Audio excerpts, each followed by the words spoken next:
Hi, and welcome back to another episode of the Neighborhood Ventures podcast. I'm Bart Diehl, and today I'm joined by some OG guests, some of the best ones, Jamison, Manwaring, and Heidi, Butler. We got a good slate of topics today. You know, a couple weeks ago, our team went to the Arizona State of the Market conference, and we learned a lot. We learned a lot about our industry, where things are going. So today we're going to talk about population growth. We're going to talk about the massive supply wave of multifamily units that have came to the market and are coming onto the market. We're going to talk about some occupancy and rent trends across asset classes. And we're going to talk about operations and some more operations and operations.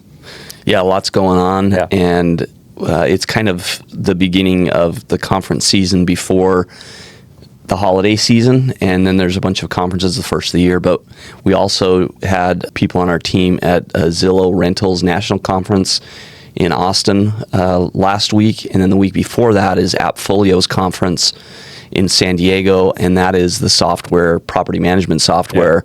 Yeah. And we've got a lot of insights about what's happening on the property, what are the key challenges today, and these are always evolving things. And so some great insights to share about all the stuff that we've been seeing. Yeah, we're excited to dive into it. So the first one I want to talk about is population growth in AZ just keeps on booming. So that was one of the key takeaways that almost every expert talked about. Maricopa County is the third fastest growing county in the United States. And Arizona residents are moving not just to downtown Phoenix, but all these different submarkets, all these different cities around downtown Phoenix.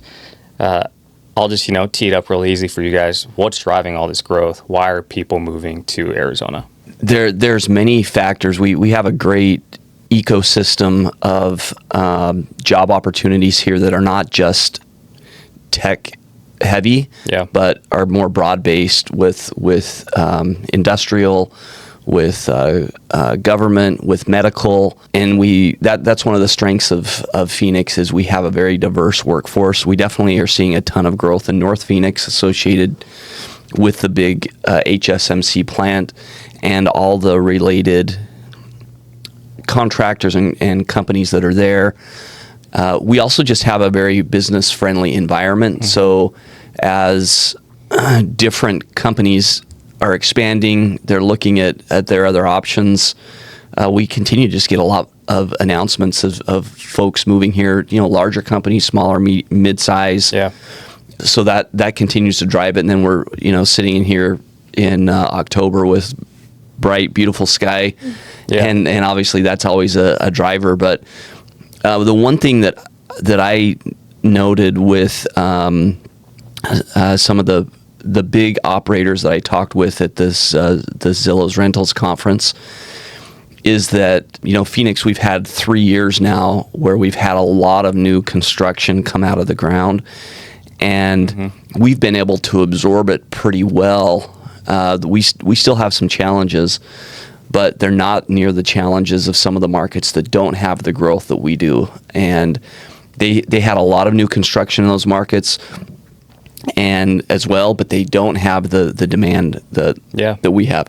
So we're holding up pretty strong, even though we've been, for 3 years now, number one in the supply of new construction. Well, I think Phoenix is a perfect sweet spot of metropolitan atmosphere without the claustrophobic feel of being in a metropolitan area. Oh, yeah. I mean, you can be in the outskirts of Phoenix in some of these suburbs and have a really nice piece of land, or you can be right in downtown Phoenix and live in a great apartment and be able to be right in the middle of like the hustle and bustle of the sports, the events, everything that's going on. So it's definitely attracting a younger crowd, which is bringing businesses to the area as well.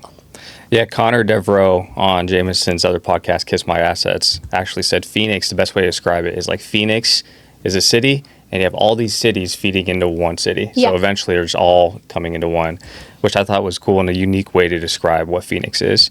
But at the conference, they talked about economic growth really driving population growth. So you have, one, it being very business-friendly, like what Jamison said, and then also all these opportunities for employment. People are moving here because jobs are coming here.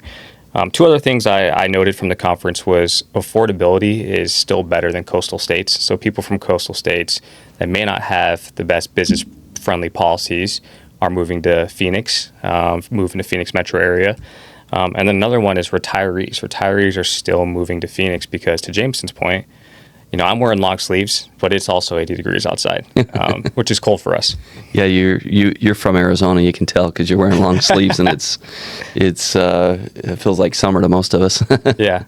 So I guess my next question with population growth is on our properties, how is this affecting multifamily? Yeah, and the other dynamic that we're experiencing right now is that new graduates are having a hard time landing their first job. Yeah. That's something that is relatively new because 2 years ago you couldn't hire enough people. Mm-hmm. There was a shortage. And now in the last two cycles, so this last graduating class and then the upcoming one, they're not able to land jobs. The surveys are showing that applying for a lot of jobs, the wait times are longer. Obviously, some of them end up getting hired, but it's a different environment than we were in a few years ago. Yeah.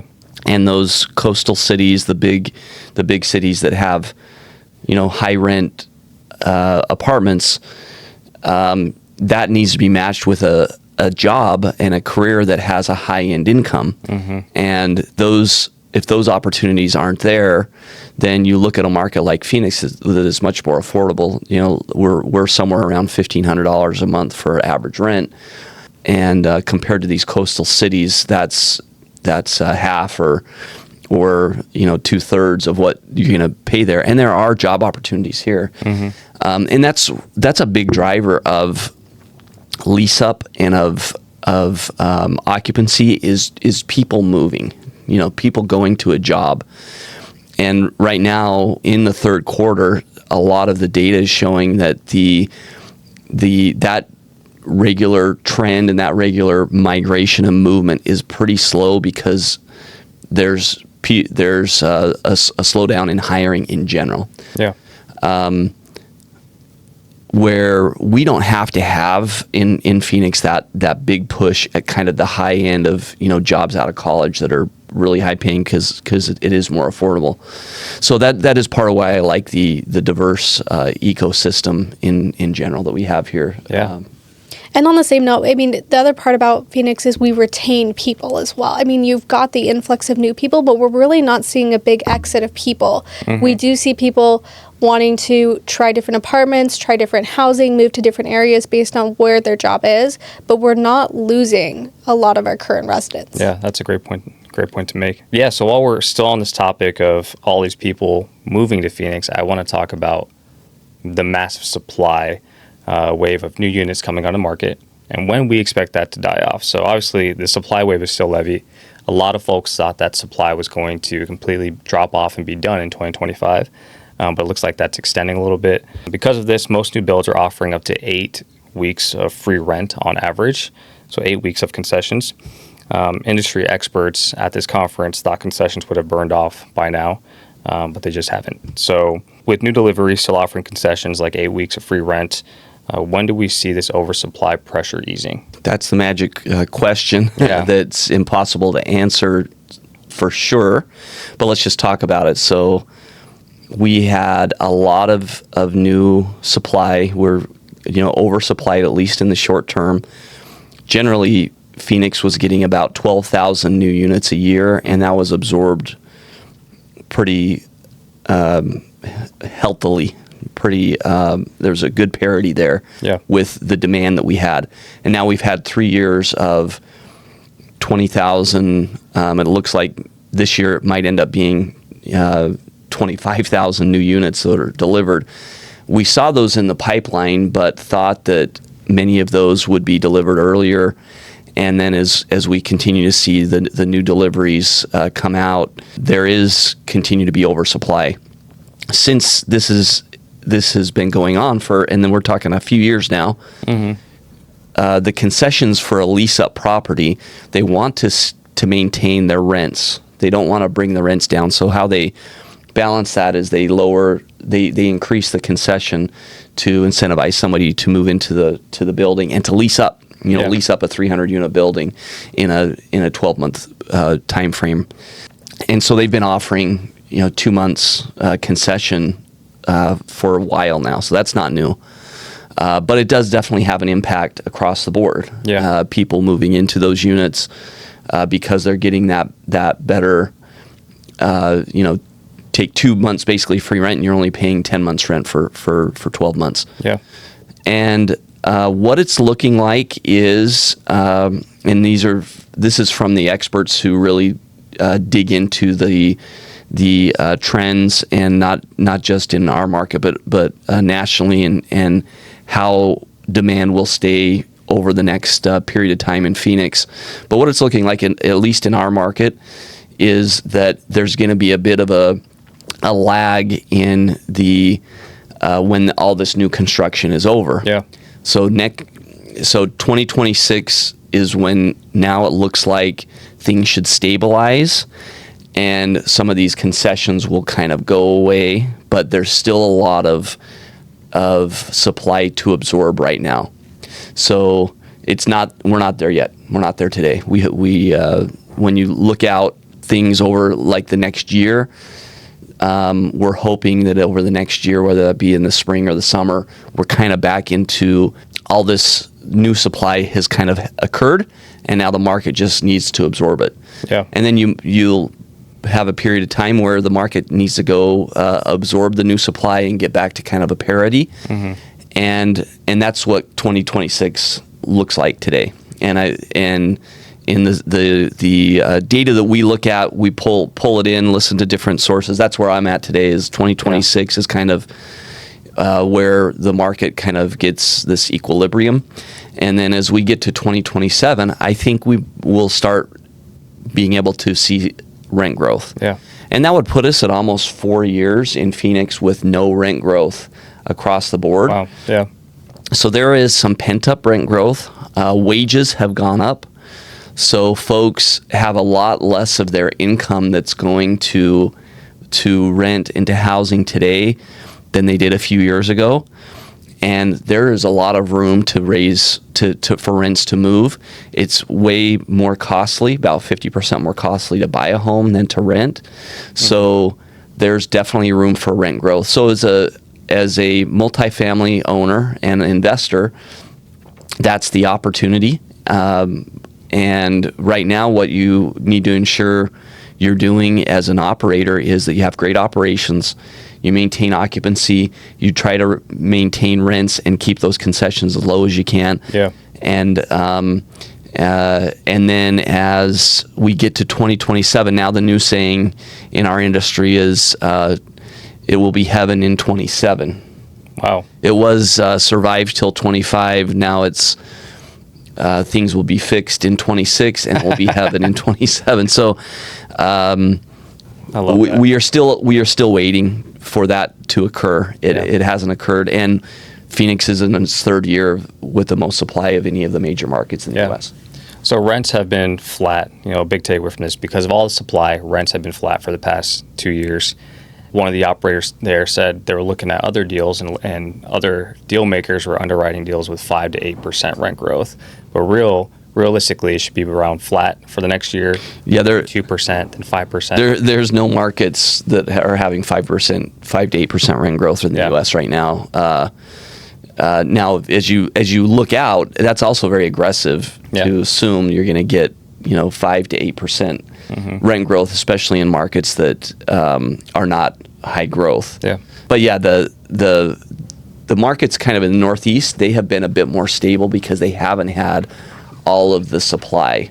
Yeah. So each market obviously is a little bit different, but it's basically a story of supply. It's not a story of fundamentals. It's not a story of other problems. It's more about supply, because our tenants, our residents, they can afford the rent. They're paying the rent. Mm-hmm. They're just benefiting from all the supply we've had the last few years. Yeah. I think there is an important distinction we want to make here, because we are buying properties and bringing rents up to market. What we're really saying here is market rents aren't going up 5%.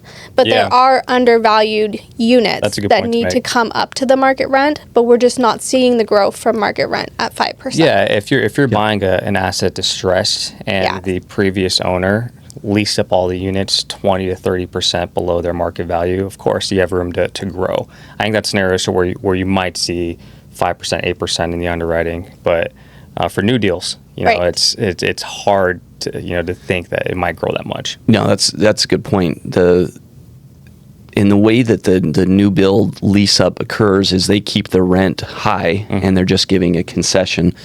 But a lot of renovated units or smaller sponsors, they just drop the rent low. So there is an opportunity there to bring the rent to the market, and those are kind of the outlier. Those are the unique opportunities. But it's also across the board.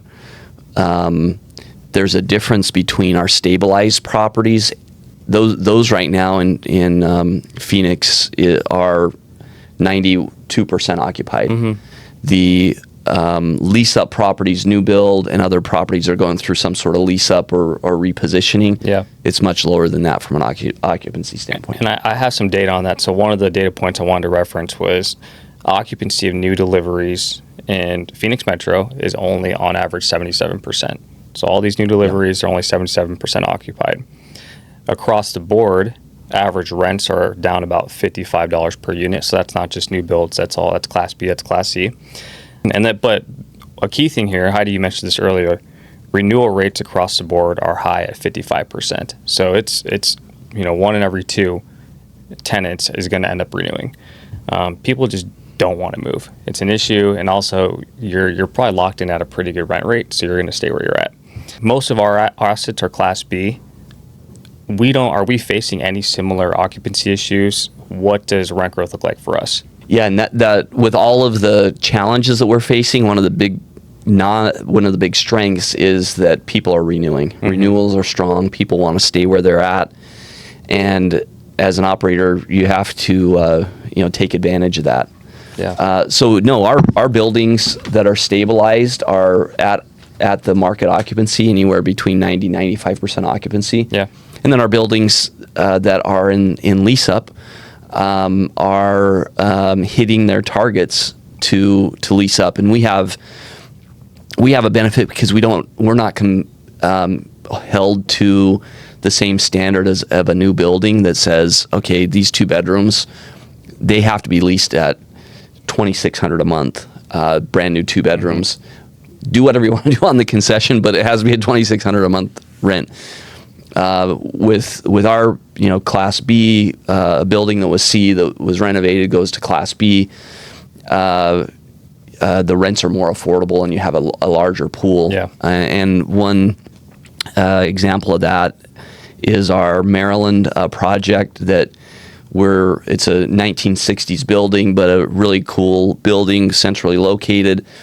And we've already taken the initial rents up because our first 4 units that were delivered, they got leased up like hotcakes. Yeah. And so that's great. Now my question was, can we take the rents up a little bit, because it seems like there's some room to take those rents, and we've already taken the rents up. So that was a really good sign. Yeah, that's awesome. And I don't want to jump the gun on other things we're going to talk about, but one thing that's really important, and we've seen in our industry as a whole, is your property management matters so much right now. Yeah. Having a great property management team that's, on the ball, being ahead of the game as far as sending out renewals 60 days in advance instead of 30, giving people time to review the offers.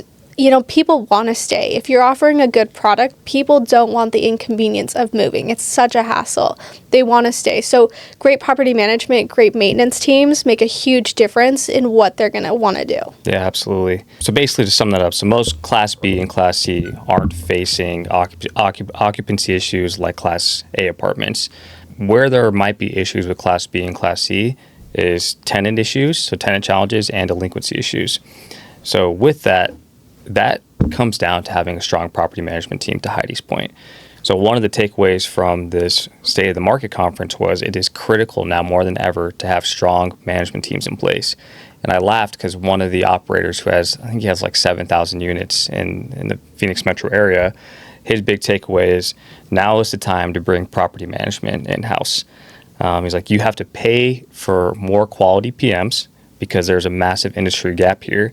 There are a few good property managers, and the younger workforce is just not entering this field. I want to give kudos to Jamison, John, Heidi, because what did we do 2 years ago when we started to see these challenges come up? Yeah, we started seeing that a few years ago because the third-party managers were used to a very landlord-friendly environment. It wasn't a renter market. It was a landlord market, and it was very easy to get lease-ups. It was easy to fill vacant units. And so they kind of got used to that, and we noticed that as things started tightening up, they were not able to make adjustments. And they also have third-party managers are working for many different owners, and so they are trying to keep their business going and kind of keep everyone happy. And it was just really clear that in order to be nimble, in order to meet the current market, which is in a completely different space than it was a few years earlier, we had to take more control over it and brought it in-house. And I'm not surprised that other people are doing the same thing. Yeah. Especially if you have some level of scale. The hard part is if you don't have enough scale to bring it in-house, then you're kind of stuck with a third-party manager. Yeah.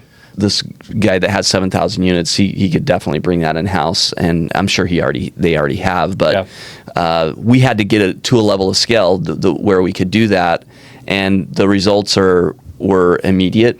Within 60 days, our trend and our trajectory turned on all of our properties. And as I pointed out earlier, all of our stabilized properties are full. And our lease-up properties are hitting their time frame. We weren't getting those results with third-party management. And to be fair, in the market that they were in prior, third-party management, because it was such a landlord-friendly, probably took on more units than they would normally take on. So typically a property manager has about 150 units under their belt on any given time, maybe up to 200, depending on their capacity. They probably were taking on 300 to 400 units per person because they didn't have to spend the time going and leasing and showing units. People were coming to them. So then all of a sudden the shift in the market, now you've got to find out how to fill all these units. All your energy is taken in many different ways. You can't do the same job well.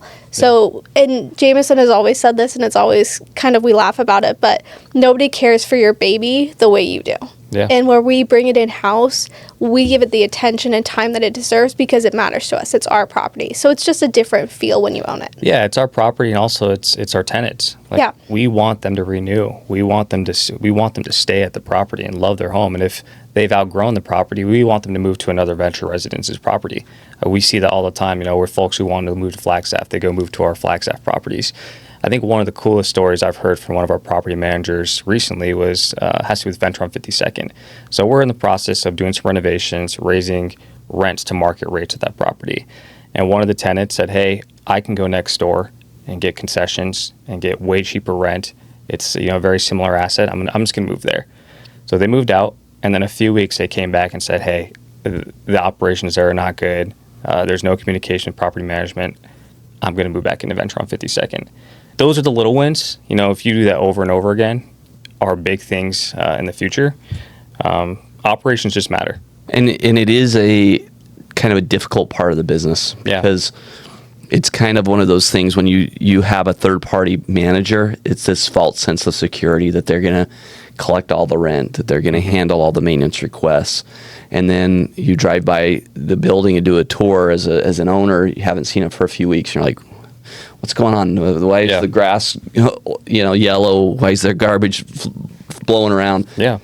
And a lot of people put off doing that because it is a hard part of the business and it's hard to do it well.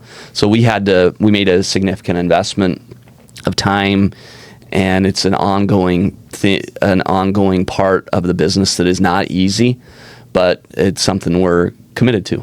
If you do it right, it's not an easy thing, and it never ends because leaky toilets break all the time. Yeah. Usually it's on the weekend, right when the football game's starting, and you got to be ready for it. Yeah. So that's the way owning properties go. Yeah, I'll give another shout out to another property of ours, Venture on Coulter. When we took that over at 2.5 stars from tenants on Google reviews, and now it's close to 5 stars. Again, it's little things that matter. I think most of those folks, when their terms come up, they'll renew at market rates, and they end up having a massive impact for us. For sure. One of the things from the Appfolio conference I thought was interesting, hearing when they got back, there's a statistic out of what happens with maintenance requests, especially right when they move in. Yeah. So if you have a major maintenance request within 90 days of moving in, you're 90% less likely to renew when time comes up. And it's part of the reaction time. It's part of just the overall care of the property. And it jumps up to 95% if it's an AC issue. So it's having the right maintenance team and being on top of things that when you have third party, you can't be on top of it, and it costs you so much more. Yeah. I mean, bringing maintenance in-house has saved us so much money for us, for our investors, for everyone. It's incredible. Yeah. So I just, to sum this all up, once supply normalizes, well-operated assets should see some upside in 2027. That's basically what a lot of experts are saying. That's kind of where we're aligned at this point. Kind of like through rent growth. Yeah, through rent growth. Do you guys have any final thoughts? No, I think that kind of sums it up. Yeah. And you have to focus on what you can control. Control the controllables. So Yeah. that's where we can't control those outside things, but we can control our processes. We can control how well we're running things. Mm-hmm. We can control the decisions we're making today. And that's what you have to focus on as an operator, as an investor. And we know that housing is a really unique spot right now because the cost to buy a home is quite high, and apartments and renting is going to be a continued trend with older folks, with younger folks. So it's a great space to be in. It's a dynamic space to be in, and we can see it in the numbers in Phoenix. Even with all the new supply that we've had, these buildings are filling up because people want to rent. Yeah. Multifamily is just a long game. I mean, it's you can't expect quick, fast turnarounds, but it's a great investment long term, and it's something that we believe in. We put a lot of time and energy in because of that. We know that ultimately Phoenix is a great market, and year over year we're seeing great results.